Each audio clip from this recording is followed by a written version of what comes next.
Hello class 8 के हिंदी के विद्यार्थियों, कैसे हैं आप सब बच्चों। एक बार फिर आप सबका बहुत बहुत स्वागत आपके अपने YouTube channel learn Hindi with Anju ma'am में। बच्चों, हम लोग पढ़ने जा रहे हैं आपकी पाठ्य पुस्तक सोन चिरैया के पाठ 10 को, जो है कुछ नए मन भावन खेल। ठीक है, और आज हम लोग करेंगे बच्चों इस पाठ का सबसे आसान एक्सप्लेनेशन और साथ ही साथ middle of the chapter questions में आपको बताती चलूँगी। चलिए बच्चों शुरू करते हैं। ठीक है, कुछ नए मन भावन खेल। यहाँ पर हम क्या सीखेंगे, जीवन में खेलों के महत्व को समझेंगे, खेलों के विभिन्न प्रकारों के बारे में जानेंगे, संबंध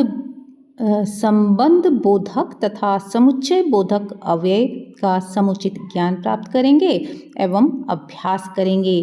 दिए गए विषय पर अनुच्छेद लेखन का अभ्यास करेंगे। ठीक है बच्चों, चलिए। खेलों से बच्चों और युवाओं को विशेष लगाव होता है। ठीक है, वृद्ध लोग भी खेलों को देखने और उसके परिणाम जानने के लिए विशेष उत्सुक रहते हैं। खेल मानव मन में स्फूर्ति, चेतना, साहस, उमंग और आनंद की भावना को जन्म देते हैं। ठीक है, खेल हमारे मन में किस प्रकार की भावना को जन्म देते हैं, इस तरह का प्रश्न हो गया बच्चों यहाँ पर। ठीक है, खेलों से आत्मविश्वास, आत्मानुशासन, समूह में काम करने की प्रवृत्ति और मानसिक एकाग्रता का विकास होता है। ठीक है, खेलों से हमें क्या क्या लाभ होते हैं, तो यहाँ पर ये प्रश्न बन गया और इसका उत्तर हम लिख देंगे कि खेलों से आत्मविश्वास, आत्मानुशासन, समूह में काम करने की प्रवृत्ति और मानसिक एकाग्रता का विकास होता है। ठीक है, वर्तमान शिक्षा प्रणाली में खेलों को पाठ्यक्रम का अनिवार्य अंग स्वीकार किया गया है। ठीक है, तो खेलों को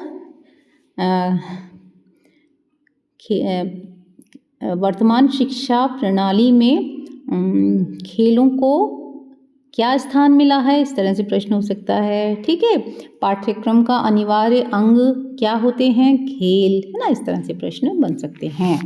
ठीक है, अब देखिए इसमें एक कोटेशन दी हुई है, जो कर्म हमें प्रसन्नता प्रदान करते हैं वे ही हमें बुद्धिमान बनाते हैं। जॉन मैसफील्ड का ये कथन है, यानी कि जो काम हम प्रसन्नता के साथ करते हैं उन कामों को करने में हम बुद्धिमान बनते हैं। ठीक है, चलिए आगे अब हम पाठ को शुरू कर रहे हैं। स्वस्थ शरीर ही कार्य सिद्धि का प्रमुख साधन होता है। कहा भी गया है, शरीरम आद्यम खलु धर्म साधनम। तो क्या कहते हैं कि स्वस्थ शरीर कार्य सिद्धि का प्रमुख साधन क्या होता है, बन गया ना प्रश्न, स्वस्थ शरीर। ठीक है, तो स्वस्थ शरीर से ही सारे धर्म के काम, सारे काम किए जा सकते हैं। इसलिए उत्तम स्वास्थ्य के लिए व्यायाम और खेल अनिवार्य है। ठीक है, व्यायाम और खेल क्यों अनिवार्य है, ये प्रश्न बन गया बच्चों यहाँ पर आपका। तो उत्तम स्वास्थ्य के लिए व्यायाम और खेल अनिवार्य है। ठीक है, या फिर प्रश्न इस तरह से भी हो सकता है कि उत्तम स्वास्थ्य के लिए क्या अनिवार्य है, तो उत्तम स्वास्थ्य के लिए व्यायाम और खेल अनिवार्य है। ठीक है, ऐसे हम लोग प्रश्न भी देखते जा रहे हैं बच्चों। बच्चे तो खेल का नाम सुनते ही प्रसन्न हो जाते हैं। विद्यालय में खेल के कालांश के दौरान मैदान में दौड़ने, भागने, तरह तरह के खेल खेलने, योगाभ्यास या व्यायाम करने में बच्चों को बड़ा आनंद आता है ना बच्चों। मज़ा आता है ना जब गेम्स पीरियड होता है, कितने कूद कूद के हम लोग खेलने जाते हैं। खेलने से निर्भयता, उमंग, आत्म अनुशासन, समूह में काम करने की प्रवृत्ति और प्रकृति से प्रेम की भावना जागृत होती है ना। यहाँ पर प्रश्न क्या हो सकता है, खेलने से हमारे अंदर किन गुणों का विकास होता है। ठीक है, तो इसका आंसर इस तरह से हो जाएगा। चलिए आगे देखते हैं। कबड्डी का खेल हो या क्रिकेट का, स्कीइंग हो या राफ्टिंग, पैराग्लाइडिंग हो या बलूनिंग, सभी प्रकार के खेल हमारे जीवन में रोमांच, साहस और आत्मविश्वास की भावना जगाते हैं। ठीक है, खेल किसी भी तरीके का वो कहना चाह रहे हैं, हम ज़मीन पे खेल रहे हों, बर्फ़ पे स्कीइंग कर रहे हों, राफ्टिंग कर रहे हों या पैराग्लाइडिंग बलून से कर रहे हों, उड़ना होता है ना, तो सभी प्रकार के खेल जो होते हैं हमारे जीवन में रोमांच, साहस, आत्मविश्वास की भावना को जगाते हैं। आगे हम लोग अलग अलग खेलों के बारे में डिटेल में पढ़ेंगे ना बच्चों, तब समझ में और अच्छी तरह से आ जाएगा। ठीक है, खुला आसमान हो या नदी की वेगवती धारा, वेगवती मतलब खूब तेज धार वाली नदी, बर्फीली पहाड़ियाँ हो या समतल हरे भरे मैदान। खेल तो कहीं भी खेले जा सकते हैं भाई। खेल खेलने के लिए क्या है, खेल तो आसमान के नीचे होता है, नदियों में खेल होते हैं, बर्फीली पहाड़ियों में, मैदानों में, है ना, सभी जगह खेल खेले जा सकते हैं। इसी आधार पर आधुनिक प्रचलित खेलों को 3 भागों में बांटा जा सकता है। ठीक है, स्थलीय खेल, जलीय खेल और हवाई खेल। बच्चों जैसा नाम से आपको पता चल रहा है, स्थलीय मतलब स्थल यानी ज़मीन पर खेले जाने वाले खेल, जलीय यानी जल के अंदर खेले जाने, पानी के अंदर वाले खेल, और हवाई खेल यानी कि आसमान में, हवा में खेले जाने वाले खेल। ठीक है, अब इनके बारे में अलग अलग देख लेते हैं। तो खेल कितने प्रकार के होते हैं बच्चों, है ना। आधुनिक प्रचलित खेलों को कितने भागों में बांटा गया है, 3 भागों में, स्थलीय, जलीय और हवाई खेल। खेल हो गया ये प्रश्न। चलिए, स्थलीय खेल, स्थलीय खेल किसे कहते हैं, पहला प्रश्न बन गया। जमीन पर खेले जाने वाले अनगिनत खेल स्थलीय खेलों के अंतर्गत आते हैं। सिंपल आंसर, स्थलीय मतलब ज़मीन, और ज़मीन पर खेले जाने वाले खेल स्थलीय खेल कहलाते हैं। कबड्डी से लेकर hockey, cricket, football, badminton, basketball, volleyball, handball, boxing, tennis, तीरंदाजी, तलवारबाजी, रेसलिंग आदि स्थलीय खेल हैं। ये सारे खेल जब हम ज़मीन पर खड़े होकर खेलते हैं ना, ज़मीन पर खेले जाते हैं, तो ये सारे खेल स्थलीय खेल हैं। इनमें बहुत सारे खेल आपने देखे भी होंगे बच्चों। इन खेलों के द्वारा न केवल शारीरिक और मानसिक विकास होता है, अपितु संवेगात्मक संतुलन भी बना रहता है ना। यानी कि हमारे इमोशंस को भी कंट्रोल करते हैं ये। इसके अतिरिक्त वर्तमान पीढ़ी की रोमांचक और साहसी प्रवृत्ति को एक सकारात्मक दिशा देने के लिए पथारोहण यानी कि ट्रैकिंग और पर्वतारोहण यानी कि माउंटेनियरिंग के खेल प्रचलित हो गए हैं, है ना। तो क्या हो रहा है, क्या कहना चाह रहे हैं ये देखो। पहला तो ये कि स्थलीय खेल कौन कौन से होते हैं और कुछ उदाहरण दीजिए। तो आप बताएंगे कि ज़मीन पर खेले जाने वाले खेल जो होते हैं वो स्थलीय खेल होते हैं। ठीक है, और उदाहरण तो आप दे देंगे, इसमें कुछ भी, क्रिकेट दे दें, बैडमिंटन दे दें, फुटबॉल दे दें, जो भी उदाहरण दे देंगे। फिर वो कह रहे हैं कि जो वर्तमान पीढ़ी है ना, उसमें बहुत रोमांच करने की, भाई हम कुछ ना कुछ रोमांच करना चाहते हैं, बहुत साहसी है हमारी नई पीढ़ी। तो उस पीढ़ी के रोमांच और साहस को एक नई दिशा मिले, इसके लिए पथारोहण यानी कि ट्रैकिंग करते हैं, और पर्वत यानी पर्वतों के ऊपर जो जाना होता है, चढ़ना होता है, उसे माउंटेनियरिंग कहते हैं। ऐसे खेल भी प्रचलित हो गए हैं। अभी इनके बारे में हम आगे डिटेल में पढ़ने जा रहे हैं। पथारोहण क्या होता है, ट्रैकिंग। चलिए अब बात कर रहे हैं पथारोहण की। पथा मतलब पथ, पथ माने होता है रास्ता। देखिए, पथारोहण का अर्थ है पैदल चलते हुए किसी प्रदेश की प्राकृतिक वनस्पति, जीव जंतु, ग्रामीण जीवन, नदी नालों, जलाशयों आदि के बारे में जानकारी प्राप्त करना। यानी कि पैदल पैदल चलते हुए जब हम यात्रा करते हैं तो उसे हम ट्रैकिंग कहते हैं। जहाँ हम जिस इलाके पे घूम रहे हैं, जिस वहाँ के आसपास की क्या वनस्पति है प्राकृतिक, कैसे जीव जंतु हैं, वहाँ का ग्रामीण जीवन कैसा है, नदी नाले, जलाशय आदि, इन सब के बारे में जब हम जानकारी प्राप्त करते हैं तो इसे हम पथारोहण या ट्रैकिंग कहते हैं। पथ पर चलना, ठीक है ना। यह साहसिक भ्रमण का महत्वपूर्ण रूप है। एक साहस का काम है भाई, पैदल चलना, है ना, पैदल पैदल चलते हैं हम और अनजान प्रदेशों की यात्रा करते हैं, तो ये तो एक साहसिक काम हुआ ना। वर्तमान युग में यातायात के इतने साधन हैं कि पैदल यात्रा का तो अवसर ही नहीं मिलता। पैदल चलना स्वास्थ्य के लिए बहुत अच्छा होता है, इसलिए पथारोहण को एक रोचक खेल या गतिविधि के रूप में विद्यालयों और विभिन्न खेल संस्थाओं द्वारा विशेष महत्व दिया जाता है। ठीक है, तो पैदल चलना हमारे स्वास्थ्य के लिए बहुत अच्छा होता है बच्चों। आपको ये बात तो पता होगी, आजकल सारे डॉक्टर्स यही बोलते हैं कि पैदल चलिए, है ना। और आजकल यातायात के साधन इतने हो गए हैं कि पैदल चलने वाले बहुत कम हो गए हैं। तो ऐसे में जो ट्रैकिंग है या पथारोहण का जो खेल है, ये बहुत ही महत्वपूर्ण है और स्कूलों में जो है ना और खेल संस्थाओं के द्वारा इसे विशेष महत्व दिया जाता है।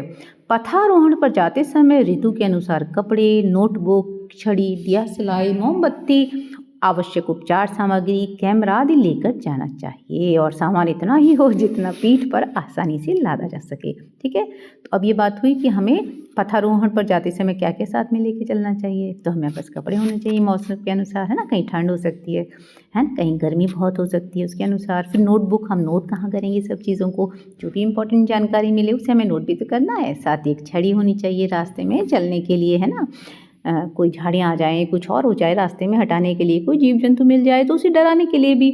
ठीक है, दिया सलाई मोमबत्ती, कहीं अंधेरा हो जाए तो हम रोशनी कर सकें, कुछ देख सकें, है ना।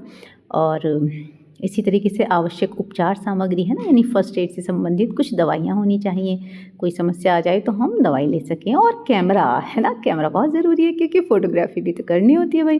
तो इस तरीके से ये सब ज़रूरी सामान लेकर चलना चाहिए। ठीक है, लेकिन साथ ही ये भी कहा जा रहा है कि इतना नहीं हो खूब लाद लें और फिर चला भी नहीं जाए। सामान इतना लें जितना हम पीठ पर लाद सकें, क्योंकि हमें तो पैदल चलना है और पीठ पर सामान लाद कर चलना है। तो ज़रूरत का ज़रूरी सामान हमारे साथ होना चाहिए। ठीक है, तो समझिए पथारोहण बच्चों। अच्छा, अब करते हैं पर्वतारोहण की बात। ऊंचे पहाड़ों, हिममंडित शिखरों पर चढ़ना पर्वतारोहण कहलाता है। पर्वत, अब देखो, पथारोहण रास्ते पर चलना, पर्वतारोहण पर्वत पर चलना। सिंपल है ना। जब हम पर्वत पर चलते हैं तो हम उसे पर्वतारोहण कहते हैं। तो कभी कभी ये बर्फ़ से ढके पहाड़ों पर भी चलना होता है और कभी खाली ऊंचे ऊंचे पहाड़ों पर जो बर्फ़ से नहीं भी ढके होते हैं। ऊंचे पहाड़ों पर चढ़ने के लिए व्यक्ति को रास्ता स्वयं ही बनाना पड़ता है। इसके लिए निपुणता, कौशल, तत्परता, सजगता, धैर्य और साहस जैसे गुण अनिवार्य हैं। हर कोई पर्वतारोहण नहीं कर सकता। इसके लिए बहुत गुणवान होना चाहिए। उसमें कौशल, तत्परता, निपुणता, सजगता होनी चाहिए, धैर्य, साहस होना चाहिए, क्योंकि पहाड़ों पर चढ़ना बहुत रिस्की होता है। पर्वतारोहण संस्थाएं पहाड़ों पर चढ़ने का प्रशिक्षण भी देती हैं। बहुत सारी संस्थाएं हैं जो पर्वतारोहण का प्रशिक्षण देती, पहले ट्रेनिंग कराती हैं, उसके बाद ही आप उस पर चढ़ सकते हो। Nainital mountaineering club, Nainital, Ramjas sports and mountaineering institute, Patel Nagar, Nai Delhi, Nehru पर्वतारोहण संस्थान, उत्तरकाशी, उत्तराखंड जैसी कई और संस्थाएं पर्वतारोहण का प्रशिक्षण देती हैं। ठीक है, तो यहाँ पर प्रश्न बन गया कि पर्वतारोहण का प्रशिक्षण देने वाली कुछ संस्थाओं के नाम बताइए। ठीक है, तो हम यहाँ पर बता देंगे। फिर अब पर्वतारोहण के समय हमें क्या क्या लेके चलना होता है। देखिए, पर्वतारोहण के समय ऑक्सीजन सिलेंडर, भाई जब आप ऊपर पर्वतों पर चढ़ते हैं ना, पहाड़ों पर, ख़ासतौर से जो हिममंडित यानी कि बर्फ़ से ढके हुए जो पहाड़ होते हैं ना बच्चों, वहाँ पर ऑक्सीजन की कमी हो जाती है। जैसे जैसे आप ऊंचाई पर जाते हैं तो वहाँ पर हमें ऑक्सीजन सिलेंडर की भी ज़रूरत होती है। फिर स्लीपिंग बैग, है ना, आपको जहाँ कहीं सोना है तो स्लीपिंग बैग में आप सो सकते हैं। धूप का चश्मा होना चाहिए, तेज़ धूप जब होती है और ख़ासतौर से बर्फीली पहाड़ियों पर, तो वो बहुत हानिकारक होती है आँखों के लिए। आवश्यक प्राथमिक चिकित्सा सामग्री, वो तो हमें पथारोहण में भी चाहिए थी और अभी भी चाहिए। फिर ट्रैकिंग के जूते, स्पेशल टाइप के जूते होते हैं इस पे चढ़ने के लिए। फिर नोटबुक, नोटबुक बहुत ज़रूरी है भाई, इन्फॉर्मेशन कहाँ नोट करेंगे। और कैमरा, है ना, कैमरा और अन्य आवश्यक सामान। तो कुछ सामान तो देखो सेम होता है दोनों में, पथारोहण में भी जाएंगे या कहीं भी हम घूमने जाएंगे तो नोटबुक है, कैमरा है ना, प्रॉपर जूते हैं। ठीक है, और प्राथमिक चिकित्सा की सामग्री है, ये तो हम सबके पास वैसे भी होनी चाहिए। वैसे भी तो आप घूमने जाते हो तो ये चीज़ें लेके जाते हैं ना, धूप का चश्मा भी होता है। अच्छा, अब देखिए, आवश्यक सामान जो है ना, जिसे उठा कर चला जा सके साथ ले जाना चाहिए, है ना। वो ये भी साथ में कह रहे हैं कि उतना ही सामान ले जाओ जिन्हें आप उठा सकते हो। पर्वतारोहियों के साथ शेरपा कुली भी चलते हैं, जिन्हें उन पहाड़ी इलाकों के विषय में पर्याप्त जानकारी होती है। वैसे तो जो पर्वतारोहण करते हैं ना, उनके साथ शेरपा कुली होते हैं, मतलब वो जो होते हैं जिन्हें पहाड़ों पर चलने का एक्सपीरियंस होता है, अनुभव होता है, उन्हें शेरपा कुली कहते हैं। पहाड़ी इलाकों में होते हैं और वो पर्वतारोहियों के साथ उन्हें हेल्प आउट करते हुए चलते हैं। विश्व की ऊंची पर्वत चोटियों पर विजय प्राप्त करने वालों को देश विदेश में सम्मान मिलता है। तो पर्वतारोहण इतना मुश्किल काम है ना बच्चों, इसीलिए तो जो ऊंची ऊंची पर्वत चोटियाँ हैं उन तक जो लोग पहुँच जाते हैं ना, उन्हें बहुत सम्मान मिलता है देश विदेश में, है ना। चलिए, अच्छा, यहाँ पर प्रश्न क्या बना बच्चों।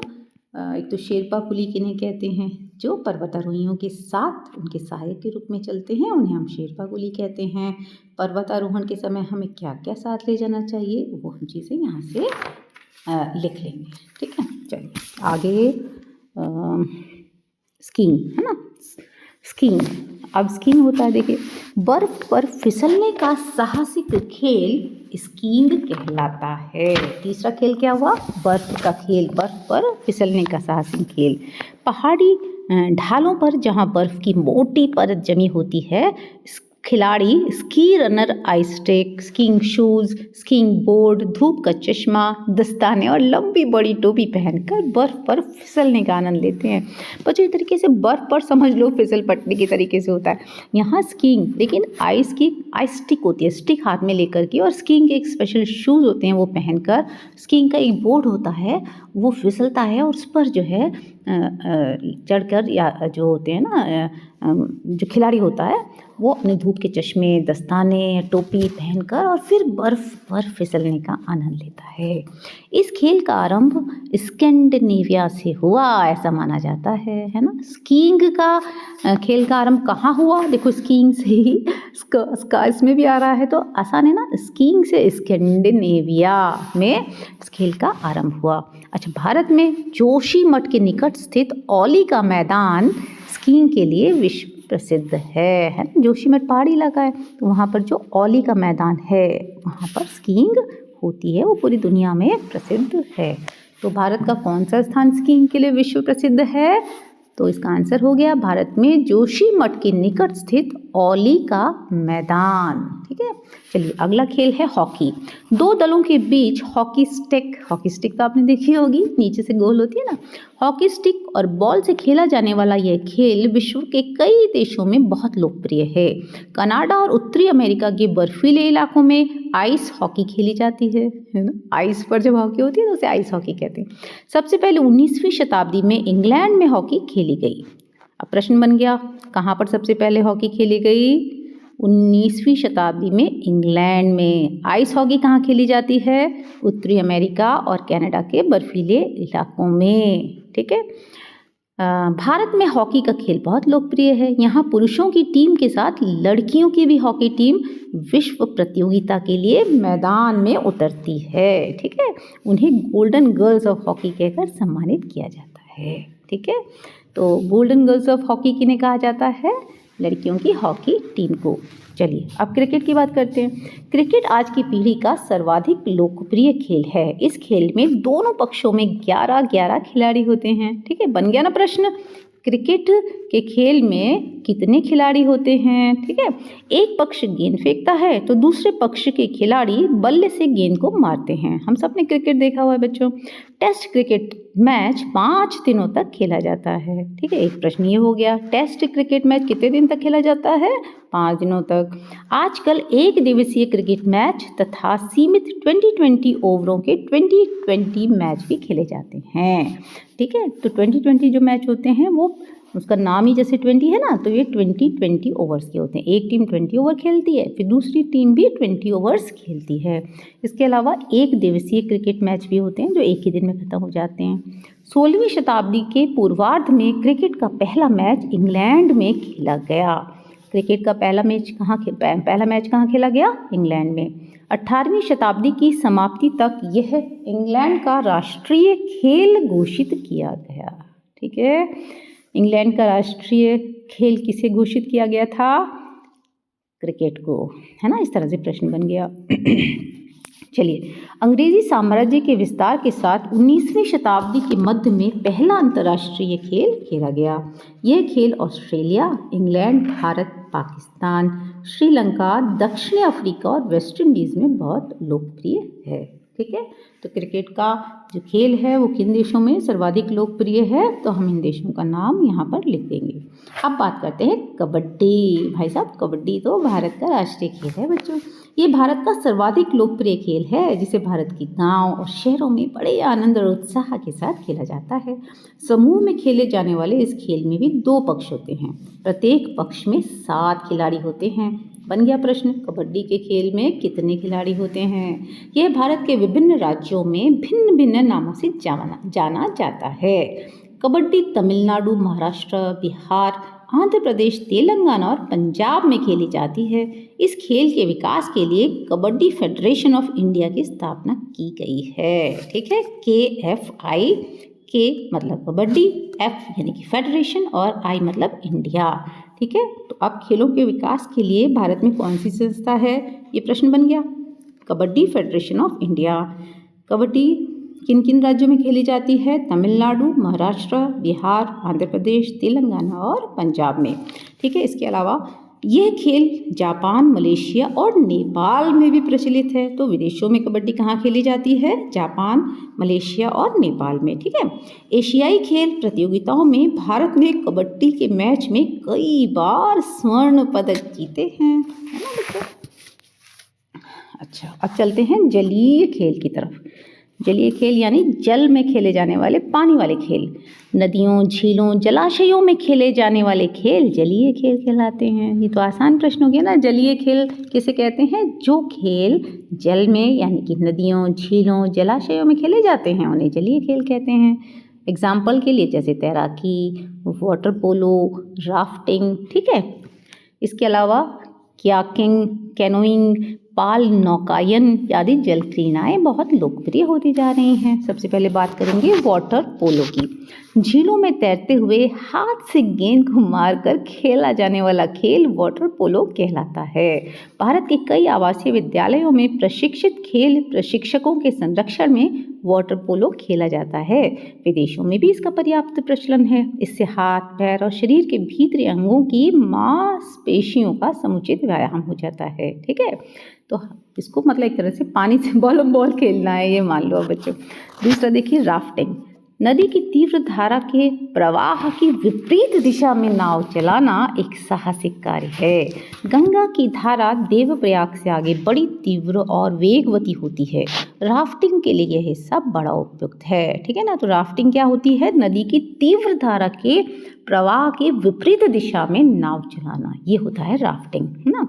और इसके लिए सबसे उपयुक्त स्थान है गंगा की धारा देवप्रयाग से आगे। ठीक है, इसके लिए राफ्ट बनाया जाता है। राफ्ट क्या होती है, सिंथेटिक फाइबर की एक नौका होती है और इसके लिए जीवन रक्षक जैकेट चाहिए, हेलमेट और चप्पू की आवश्यकता होती है। ठीक है, जैकेट पहनाई जाती है पानी में ना, कभी दुर्घटनावश कोई डूब जाए तो वो जीवन रक्षक जो जैकेट होती है ना, उससे वो डूबता नहीं है और ऊपर की तरफ रहता है, फिर उसे बचा लिया जाता है। प्रत्येक नौका में 6 से 8 लोग सवार होते हैं। प्रशिक्षक का होना भी ज़रूरी होता है। यह खेल आनंददायी तो है परंतु अत्यंत जोखिम से भरा है। इसमें जोखिम बहुत होता है बच्चों, क्योंकि पानी की तीव्र धारा होती है ना और उसके विपरीत चलते हैं, है ना। अमेरिका, यूरोप और ऑस्ट्रेलिया में यह खेल बहुत प्रचलित है। ठीक है, अब आया कयाकिंग और कैनोइंग। ये भी जल क्रीड़ा के लोकप्रिय खेल हैं। इन दोनों जल क्रीड़ाओं के बीच चालक या खिलाड़ी के बैठने की स्थिति में अंतर होता है। अब क्या होता है देखिए, कयाकिंग में प्रयोग आने वाली नौकाएं सामने से ढकी हुई होती हैं। कयाक नौकाएं कुछ नीची होती हैं, जबकि कैनोइंग के लिए नौकाओं में चालक ठीक पानी की ओर मुंह करके बैठता है। इसमें नौका को चलाने के लिए दोहरे ब्लेड वाले पैडल लगे होते हैं। इस जल क्रीड़ा में सुरक्षा जैकेट और हेलमेट पहनना अनिवार्य होता है। कैनोइंग नदियों में खेली जाती है जबकि कयाकिंग जलाशयों में खेला जाता है। ठीक है, जलाशयों में पानी स्थिर होता है और नदियों में पानी फ्लोइंग होता है। तो जो कैनोइंग होती है उसमें चालक पानी की ओर मुँह करके बैठता है और जो कयाक होता है, कयाकिंग, वो कयाक नौकाओं में खेला जाता है और वो उसमें कुछ नीची नौकाएं होती हैं और जलाशयों में खेला जाता है। ठीक है बच्चों, अब आया हवाई खेल। हवा में खेले जाने वाले। खुले आसमान में पंछियों की तरह उड़ने की लालसा ने कई मनोरंजक हवाई खेलों को लोकप्रिय बना दिया है। एक पहाड़ी से दूसरी पहाड़ी तक हवा में उड़ते हुए चले जाना बड़ा ही आनंददायी प्रयोग होता है। अब पहला गेम क्या है हवा का, बैलूनिंग। इस खेल में एक बहुत बड़े आकार के गुब्बारे के नीचे एक टोकरी सी बंधी होती है जिसमें 5-6 यात्री सुविधापूर्वक बैठ सकते हैं। गर्म हवा के दबाव से गुब्बारे को उड़ाया जाता है। सिर्फ खेल या आनंद के लिए उड़ाए गए गुब्बारे 100 मीटर की ऊंचाई तक ही जा सकते हैं। गर्म हवा का दबाव कम हो जाने से गुब्बारा धीरे धीरे नीचे आ जाता है। 26 नवंबर 2005 को विजयपथ सिंघानिया ने गर्म हवा के बैलून में उड़ते हुए 21,290 मीटर की ऊंचाई तक पहुंचकर एक नया विश्व रिकॉर्ड कायम किया, है ना।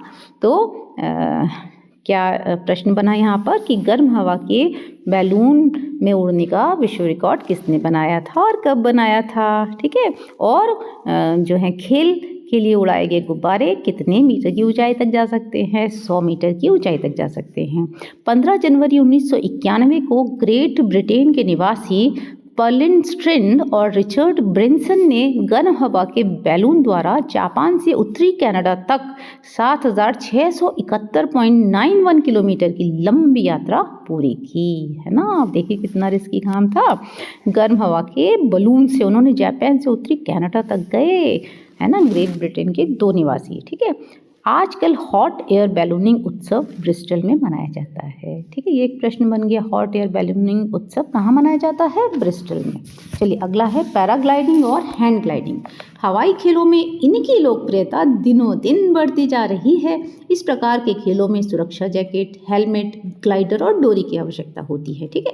अब अलग अलग देखते हैं। पैराग्लाइडिंग क्या होता है? इसके लिए ऐसी ढलवां जमीन की आवश्यकता होती है जहाँ कोई प्राकृतिक बाधा, पेड़ पौधे आदि ना हो, बिजली के खंभे या लोगों की भीड़ ना हो। 50 से 70 मीटर तक समतल जमीन हो, ठीक है। सबसे पहली बात समतल जमीन होनी चाहिए। पैराग्लाइडर को अच्छी तरह पकड़कर अपने हाथों को उसकी डंडी से बांधकर 50 से 60-70 मीटर तक सीधे दौड़ना पड़ता है, जिससे ग्लाइडर में हवा भर जाती है और खिलाड़ी दूर तक उड़ते हुए जा सकता है। इसमें स्वचालित मशीन लगी होती है ना। पहले तो वो 50 से 70 मीटर तक तेज दौड़ता है, फिर ग्लाइडर में हवा भर जाती है और फिर वो उड़ने लगता है। हैंग ग्लाइडिंग क्या होती है? हैंग ग्लाइडिंग भी इसी प्रकार की होती है, परंतु ग्लाइडर में स्वचालित मशीनें नहीं लगी होती हैं। प्रशिक्षित शिक्षकों के निर्देशन में ही ऐसे खेल आयोजित किए जाते हैं। ब्राज़ील, यूरोप और अमेरिका में इस प्रकार के खेलों का विशेष प्रचलन है, ठीक है। पैराग्लाइडिंग और हैंग ग्लाइडिंग का प्रचलन कहाँ है ज़्यादा? ब्राज़ील, यूरोप और अमेरिका में। हैंग ग्लाइडिंग में स्वचालित मशीनें नहीं होती हैं और पैराग्लाइडिंग में स्वचालित मशीनें होती हैं, ठीक है। अब आ गया पैरासेलिंग। इस खेल में खुले मैदान में पैरासेल को रस्सी की सहायता से गाड़ी से बांध दिया जाता है। गाड़ी के चलने के साथ खिलाड़ी भी पैरासेल बांध कर दौड़ता है, ठीक है बच्चों, जिससे पैरासेल में हवा भर जाती है और हवा में ऊपर तैरने का आनंद आता है। इस खेल के लिए भी विस्तृत खुला मैदान, जीप गाड़ी, पैरासेल, रस्सी, हेलमेट, जीवन रक्षक जैकेट आदि की आवश्यकता होती है, ठीक है। इस प्रकार ये सभी खेल हमारे मन में प्रकृति के भव्य उदार रूप को समझने और प्रकृति के साथ मित्रवत समय बिताने की प्रेरणा देते हैं तथा व्यक्ति विशेष में उत्साह, मैत्री, आत्मनिर्भरता, साहस, धैर्य, सहिष्णुता, उदारता जैसे गुणों को विकसित करते हैं, है ना। इस पढ़ते पढ़ते आप लोगों में कितना अच्छा उदारता का गुण आ गया। देखो सारे बच्चों ने लाइक कर दिया है ना, और जिन बच्चों ने अब तक सब्सक्राइब नहीं किया था उन्होंने सब्सक्राइब भी कर दिया। अब देखिए हमने क्या सीखा बच्चों? अच्छे स्वास्थ्य के लिए खेलकूद और व्यायाम आवश्यक है। वर्तमान शिक्षा प्रणाली में इन्हें पाठ्यक्रम का अनिवार्य अंग बनाया गया है, क्योंकि इनसे व्यक्ति का बहुमुखी विकास होता है। खेल जमीन, जल और हवा तीनों जगह खेले जा सकते हैं, ठीक है बच्चों। तो इस तरह से अपनी पाठ पढ़ लिया बच्चों। इस पे किसी भी खेल को आप देखना चाहो ना, यूट्यूब पे आप सर्च में डालना और मज़े से आप इसका वीडियो देख सकते हो और अच्छे से समझ जाओगे फिर कि ये किस तरह का खेल होता है। तो आशा करती हूँ आपको समझ में आ गया होगा। बीच बीच के क्वेश्चंस भी हमने देखे और इसी तरीके से learn Hindi with Anju ma'am में हमने आपकी पूरी किताब के एक लेसन को कवर करा हुआ है सोन चिरैया के। तो आप पढ़ते रहिए और समझते रहिए। बिटवीन क्वेश्चंस भी हैं, एक्सप्लेनेशन भी है ना, सभी कुछ है और ग्रामर भी है पूरी तरीके से, तो आप सब कुछ पढ़ सकते हैं, ठीक है बच्चों। आशा करती हूँ आपको अच्छा लगा होगा। अच्छा लगे तो मुझे कमेंट करके ज़रूर बताइएगा और इसी तरह से सुनते रहिए। अगले वीडियो में बच्चों आपसे फिर मिलेंगे, तब तक के लिए जय भारत, जय हिंद।